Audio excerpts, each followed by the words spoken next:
We're coming on the air earlier tonight to tell you about a fire burning in Lake Elsinore. This is in the Riverside County area, dubbed the Macy Fire. Desmond Shaw live in SkyCal. Des, this is burning dangerously close to homes. Very, very close to homes. And let's zoom in here where all this smoke is inundating these homes and show the map tracker in the area that we are talking about right here. Laguna Avenue, Jameson Street, Shadow Mountain, Washington Street, Rose Street, Macy Street. That's where the fire began there, as they have named this the Macy Fire. As we widen out here, it's doubled in size within just the last half hour. So when we took off, we had heard that it was around 65 acres. It's now closer to 130 acres here. Now, here's kind of the interesting thing. One thing that's not good is, well, it's kind of a weird double-edged sword. The winds are blowing over the hill kind of to the east, but we know how fire likes to climb upward slopes. So it's kind of like the fire may end up burning back on itself, which is probably going to work in firefighters' favor. But the scary thing here is if any of those embers are picked up by the wind and come down into this neighborhood, then we know that these homes could possibly catch fire. And that's why you see a lot of firefighters down in these neighborhoods right now. I'm sure they're looking for that very thing. Have to imagine that all of these homes are under an evacuation order right now. Unclear how all of this started, but this area very, very familiar with fire. A lot of very thick brush, but the winds are, like I said, working in firefighters' favor right now. If the winds were blowing towards the west, this could spread really quickly into the Cleveland National Forest. So hopefully they'll be able to use these winds to be able to knock it down. There are a lot of firefighting helicopters, and we hear there are some air tankers on the way back to the scene as well, Mike. Yeah, and Des, you know, this is burning right up against, that hillside comes right down into those neighborhoods, as you were mentioning, and there are mandatory evacuation orders in place. We were listening to that on the fire department radio. Riverside County also confirming some of those evacuations. But the good news is the bulk of the flame seems to be a bit up the hill and not so close to the neighborhood there. Now, Des, you were talking about the air tankers, and I know we're pretty far back. That's because there is a pretty significant amount of air tankers that are on this fire, including several helicopters. I do see a couple fixed-wing aircraft as well. And Des, even I heard what's called a VLAT, which is a very large air tanker, was en route actually from McClellan Airport in Sacramento County. So there's a lot of aircraft up there, right? Yes, that's interesting, all the way from Sacramento. And my pilot, Dylan, was telling me, well, one of the fires earlier this week or last week, we had a tanker coming from Phoenix. So I'm kind of wondering if some of our tankers are down for maintenance, or if we just have, like, you know, a really good cooperative relationship and that they don't need theirs right now. But, you know, I mean, we do know that they've been dealing with some fires up in Northern California as well. So kind of interesting that we have one tanker coming from as far away as Sacramento to make a drop of some fire retardant in the area. So just kind of want to zoom back in again. So they're calling this the Macy Fire. So you see right there, Macy Street. It must have started somewhere right there. It looks like there may be a hiking trail kind of right up in this area, just up above Macy Street. So perhaps it started in that area.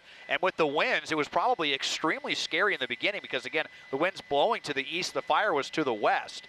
But because we know that fire likes to, you know, march uphill anyway, even with the winds, it seems like the fire is kind of burning away from the homes. And firefighters, it looks like so far we haven't heard of any structures burning. It looks like they have had some success at keeping the flames away from any of the homes right now, but still a very scary situation. And I mean, you've got, you know, this entire neighborhood being inundated with a lot of smoke at the very least. Yeah, Des, we're joined by Susie Suh here. She's with me in the studio now as well. Susie, long day of fires for these firefighters, extremely high temperatures, and now here we are again in southern Riverside County. You know, Mike, we were just talking yesterday to Danny Roberti about the weather and how today is supposed to be the absolute last day of extreme heat. And here we are with a fire, exactly what we are so concerned about with these extreme temperatures. I wonder if we can bring in Danny Roberti right now just into this conversation here. Danny, you were talking yesterday how this was going to be the final day here of our long stretch. And boy, what a day for firefighters out there. But the good news tonight, there's no winds to speak of, right? Yeah, you know, winds are dying down. Here is the concern, though, going into the next couple days. We are going to see our temperatures dropping. That's the good news. But as we do see those temperatures dropping, we're also going to notice that relative humidity is going down. And unfortunately, we're going to see our winds picking up over the next couple of days. And this is, even though we're cooling down, this is going to lead to brief elevated fire concerns, especially for our mountain communities, our desert communities, the Antelope Valley. And so that's going to be the concern going into the next couple of days. Right now, though, wind is not a big concern in this area, but I think it's important to get a good handle on these fires right now, because we are going to see those winds picking back up, you guys. But thankfully, we are going to see those temperatures cooling down. But right here in Lake Elsinore, I mean, we're still seeing temperatures in the 90s right now. So it is still very, very hot there. And I mean, especially in areas like Lancaster today, when we were dealing with that other fire, that's when we were still seeing those winds picking up. And that's kind of been the fuel for some of these fires. So I think that's going to be the big focus going into the next couple days, is trying to get a handle on this so that they do not spread quickly. Are we talking red flag warnings here, Danny? We're not looking at red flag warnings. It doesn't look like we're going to have any wind advisories going in effect as of right now. That could very well change. But what we're also noticing, I mean, the past couple days, we had all this monsoonal moisture out there, which kind of helped. But now that we're seeing this high pressure pull away, monsoonal moisture is not in place anymore. Things are drying out quicker. And so as things dry out, relative humidity goes down. We're also seeing those winds picking up in areas like this over the next couple of days. And it's those winds that could fuel this. But again, no red flag warnings, no red flag conditions right now, no wind advisories that will be going into effect, but winds will be picking up. Right now, though, thankfully, it's calm. So hopefully that gives them a chance to get this under control before it does get to that point. Yeah, no kidding. And Mike Rogers at the desk once again. Mike, are we talking about air fighting equipment in the air at night tonight, firefighting equipment at night? So I'm looking at, really the only equipment that we have are those Chinooks. Those are the quick reaction force helicopters. And those are still flying tonight? At this point, I do not see those helicopters over this fire. And let me just look. I do see, actually, one of them looks like it's on its way from Van Nuys. So they may have ordered those for the nighttime hours. They probably want to stick with what they've got right now, and then they'll bring those in a little bit later. I do know that they were talking about making plans for tomorrow even, and what kind of aircraft they wanted over the fire tomorrow. But as we continue, and there's one right now dipping out of the Lake Elsinore right there. So that looks like it's a CAL FIRE Blackhawk, I believe, that's picking up out of Lake Elsinore. So the good news is they've got a water source very close by, which is good. The bad news is it got really close to those fires. And as Desmond was pointing out when we first came on the air here, is just how interesting the fire was. Fire loves going uphill, but you had wind coming over the ridge that was pushing it back downhill. So it was pushing, and even the smoke there near where the fire is pushing right into those homes, but the fire is creeping uphill. Thank goodness. Hopefully it'll, like as Desmond mentioned, it'll try to burn back on itself, which they won't have any vegetation to burn. So hopefully we'll be okay here and be able to spare those homes. But this grew pretty quickly, pretty fast. And definitely concerned those residents down there. Absolutely. You can see how close the flames are actually tonight to this community of homes that Desmond Shaw in SkyCal is showing us tonight. Desmond, I want to go back to you and just give us a description of what you've seen just in the past hour or so. Well, we did just moments ago witness a big retardant drop right up here near the really active flame up near this fire road. Let's see if our map tracker lets us know. No, that's not Ortega Highway right up there. You know what? Actually, it might be the backside of Ortega Highway. I was thinking that was a fire road, but we did just notice some fire retardant being dropped right in kind of this area right here.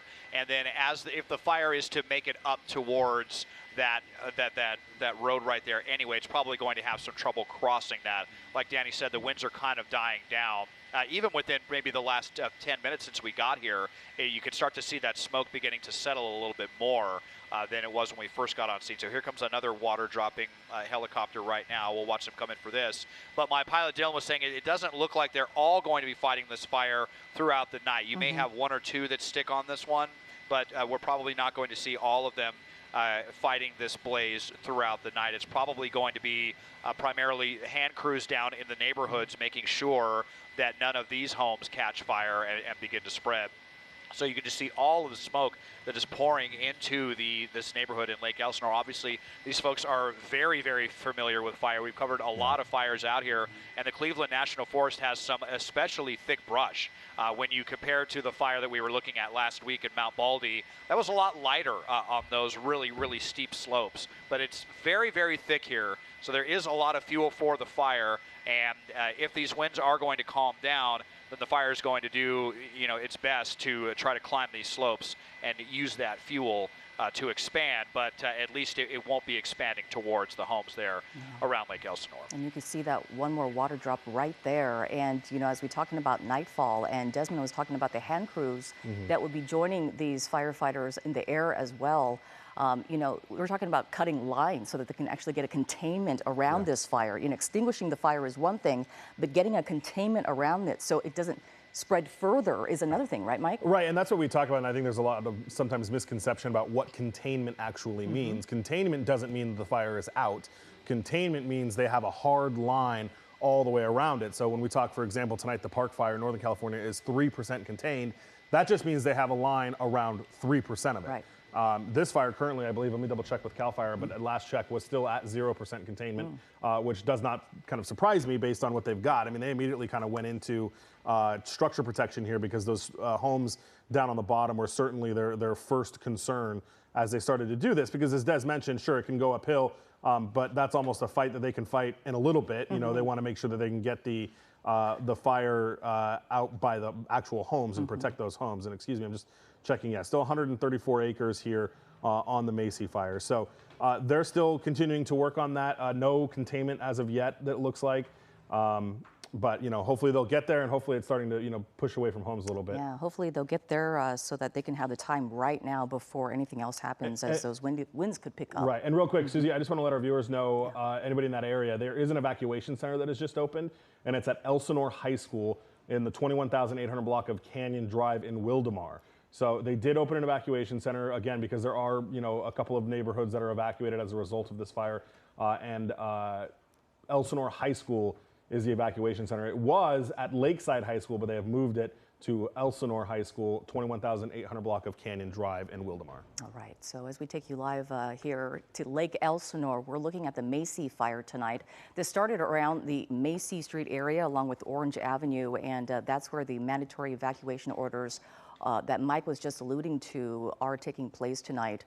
When they say mandatory evacuation orders, it's not a suggestion, right, Mike? Right. Yeah, I mean, look, California law you can't force anybody out of their homes, but it's certainly nothing to play around with. This isn't a let's wait and see situation. This is get out now. If you've been given that order, that go order is what they call it. Sure. It's an evacuation order, not a warning. They want you out of your homes. And not voluntary. And not voluntary, and not only for your safety, but for firefighter safety, right? They're going to be needing the neighborhood streets, especially when it's this close to the homes, to use for fire apparatus, for hose, for hand crews, for all those other types of things.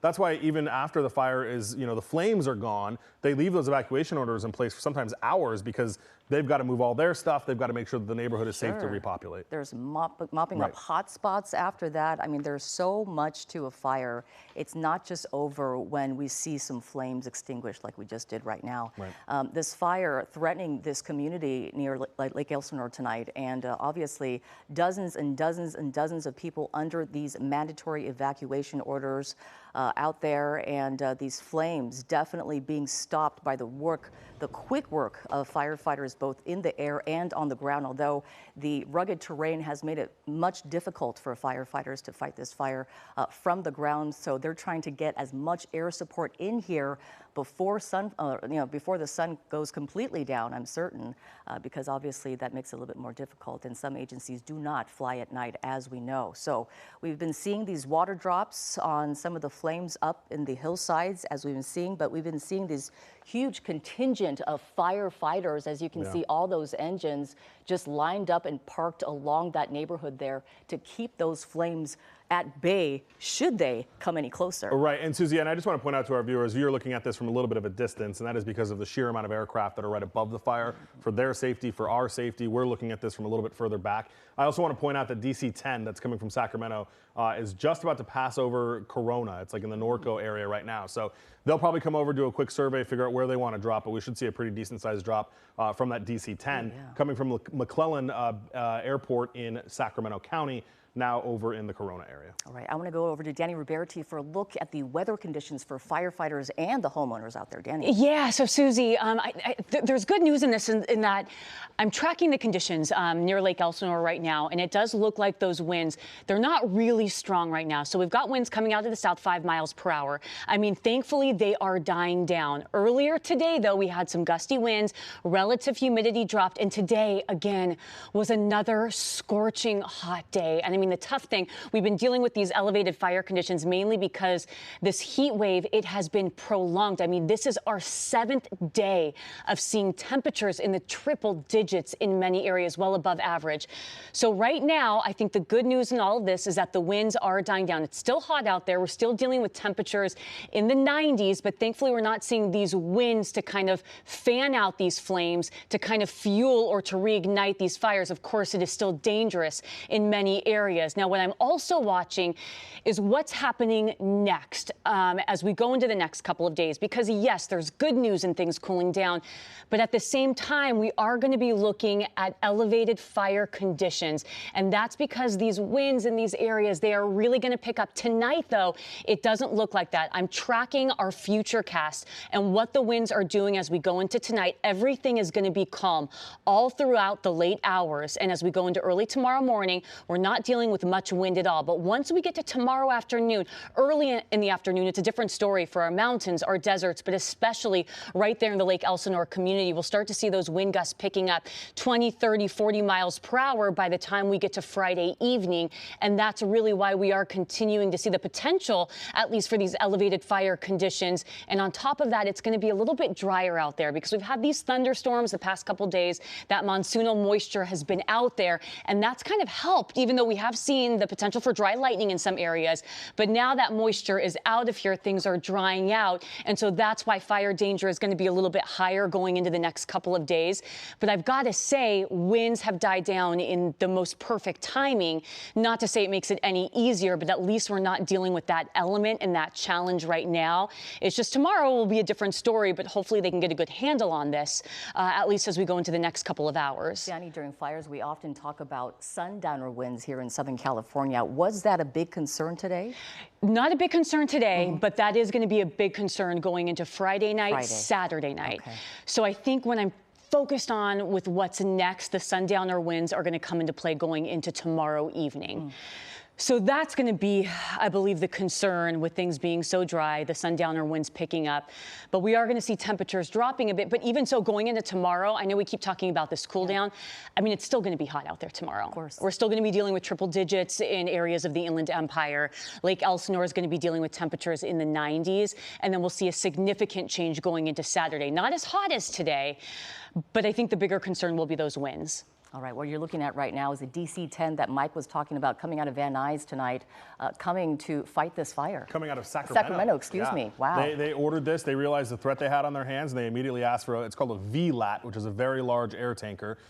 We've got those other ones that are a little bit smaller, do a good job, but these VLATs are just really huge.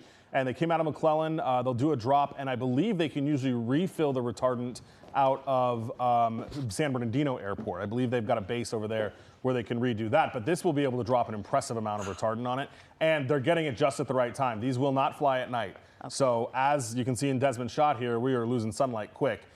So we'll they wanted to get this over here fast, quickly, and they did before they'll lose it. So wow.